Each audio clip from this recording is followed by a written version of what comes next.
Welcome. If you want to customize keyboard theme in your OPPO Reno4 Pro, at first you have to go for the settings, then just scroll down to reach additional settings, tap on the keyboard and input method, go for the Gboard, tap on the theme and use this option.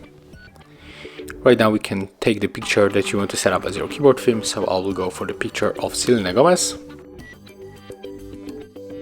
And here we can pinch, scale or just drag the picture. So I will take this part of the face of Selena, then click next, and right now we are able to set up the transparency. So I will go for the 80%, click done.